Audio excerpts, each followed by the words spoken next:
So this is Lil Will right here. Where he at on this bike? Oh, they got the big. Oh no.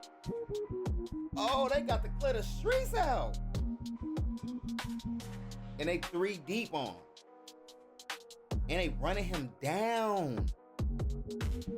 So they're saying there's a deadly war in Chicago that completely erased these 2 communities.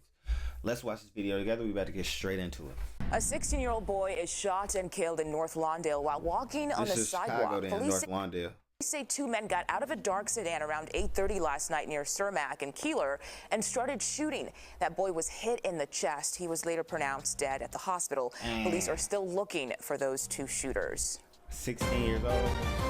Breaking news to tell you about this morning. North Lawndale, a 40-year-old man is dead after the latest mass shooting on the streets of Chicago. Police telling us just after midnight, a group of people, they were standing on a sidewalk near Douglas and Spalding when 2 men approached and just opened fire. One man was hit multiple times. He died at a hospital. 4 other men between the ages of 40 and 50 were also hit by bullets. One of them is in critical condition. Police say the other 3 are expected to recover. No one is in custody. Well, breaking news, a woman is killed in a shooting near an elementary school in North Lawndale. CBS Skywatch was over the scene at Springfield and 18th around 4 this afternoon. We're told a 33-year-old woman was sitting in a car when 3 gunmen ran up and opened fire. Paramedics rushed the victim.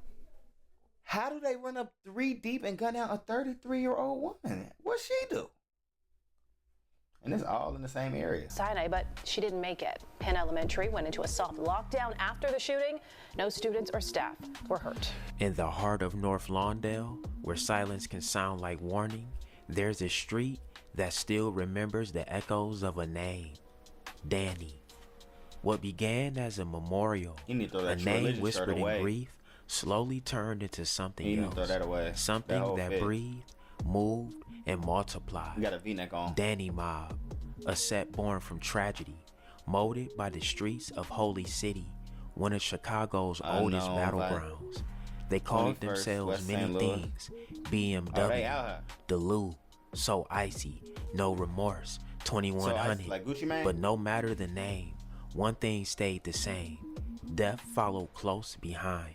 Authorities say it could be the opening salvos of a full-scale gang war in Chicago. 42-year-old Willie Lloyd, the self-proclaimed leader of the Vice Lords, is behind bars once again following a wave of gang activity over the weekend. Police say a power struggle began shortly after Lloyd was released from prison in December. He served half of a 7-year sentence for 2 weapons convictions. His return to power in the Vice Lords is reportedly being challenged by former top gang associates. There was a falling out among gang members over the distribution of dope and monies owed. Lloyd's arrest follows a violent series of events. On Friday, police say Lloyd allegedly kidnaps the brother of a top gang lieutenant in an attempt to convince the associate to resume paying street taxes for the privilege of selling drugs on Vice Lord turf. On Saturday, the lieutenant retaliates in a failed assassination attempt on the Eisenhower Expressway.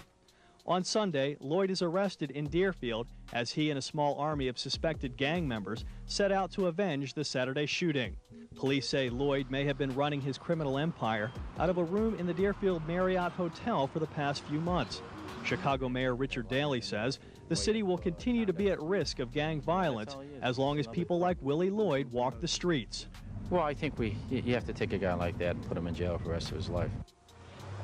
Gang members lined the streets outside the Area 4 headquarters to catch a glimpse of their beleaguered leader.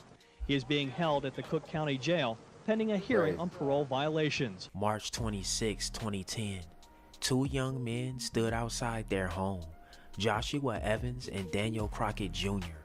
A black Audi rolled up quietly, its engine humming low. Within seconds, gunfire tore through the air. Joshua fell, wounded. Daniel, better known as Danny, never got back up. He was just 18, and when he died, so was born the name that will haunt St. Louis Avenue for years to come. Danny Mob, a crew that would carry his legacy and his curse. 3 years later, it happened again. May 5th, 2013. A teenager rode his bike through Lawndale, clutching a gun far too heavy for his age or his fate. His name was Taiwan Jones, better known on the block as Black Man. Police said he fired at strangers. Witnesses heard over 24 shots. By the time the chaos cleared, Taiwan lay in the street, his bite twisted beside him. He was 16. Danny Mob renamed their world after him, BMW, Black Man World. But every new name seemed to come with another coffin. A drive-by on St. Louis Avenue left 19-year-old Demario Rio Collins dead. His name immortalized as Rio City. Two more, Switch and Lil Tim, killed just days apart. A store, a basketball court, both turned into memorials overnight.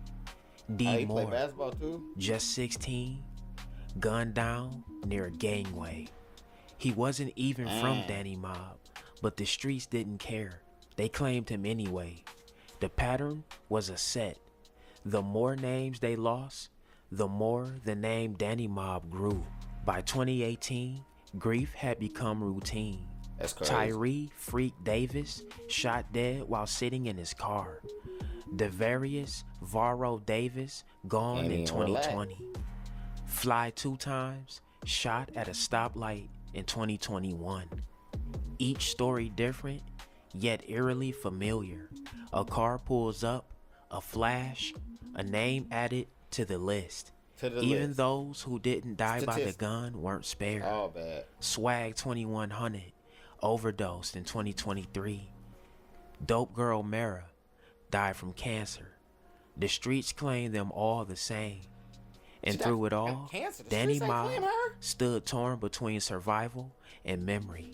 They called themselves No Worse, a phrase that sounded like pride but felt like prophecy. Lil Al, shot in the head. Lil Said, gunned down on the sidewalk. And Lil Will, murdered just 6 hours before his 21st birthday. Dang. So this is Lil Will right here. Where he at on his bike? Oh, they got the big, oh no. Oh, they got to clear the streets out. And they 3 deep on him. And they running him down. 3 years, 3 more names.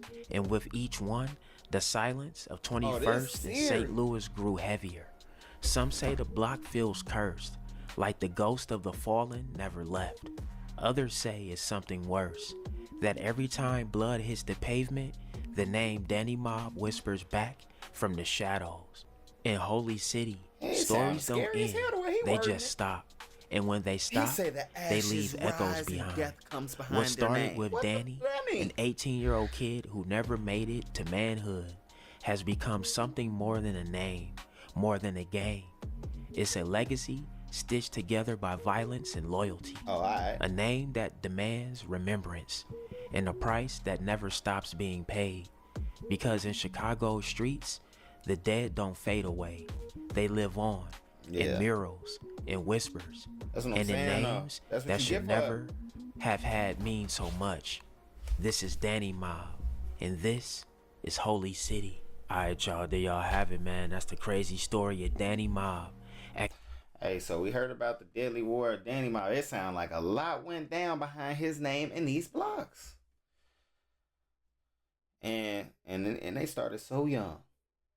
It's 16, 17. They ain't before 21st birthday. It's like, bro, for a street name?